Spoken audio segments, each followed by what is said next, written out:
le matin, du coup, on se lève, on prend un bon petit déjeuner pour être bien en forme. Et puis après, go à l'université pour 2 ou 4 heures de cours, ça dépend les jours. Et puis après, je vais vers du coup mon lieu de travail. À 22 ans, Marine est en première année de sciences économiques et sociales.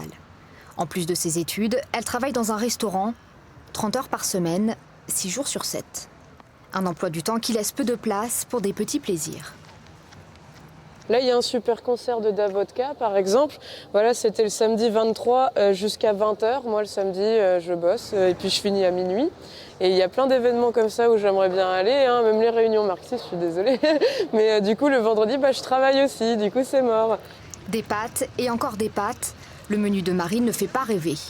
Alors quand elle le peut, elle déjeune au foyer étudiant de sa fac. J'y vais pour manger parce qu'ils font des menus à 2,50 € et du coup ça revient moins cher que le Crous qui est à 3 € et des brouettes. C'est des produits qui sont quand même de bonne qualité, donc on voit qu'il y a des initiatives étudiantes quand même qui permettent de s'en sortir. Tu viens aux assemblées générales et tout? Bah ouais, carrément, de fou, il y a moyen, il y a moyen.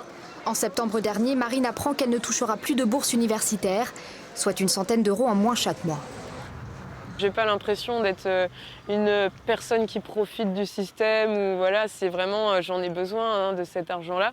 Et du coup, du désespoir pur et profond et j'ai pleuré comme une pauvre meuf devant le Crous de Toulouse aussi.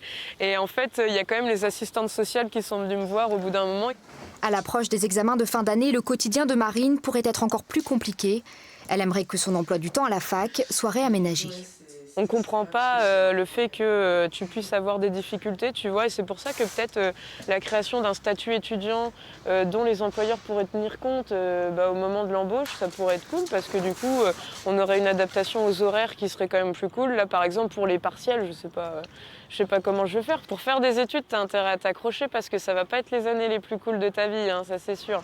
Une fois son loyer payé, il ne reste à l'étudiante que 200 € par mois pour vivre. Sa mère l'aide régulièrement, mais les fins de mois restent difficiles.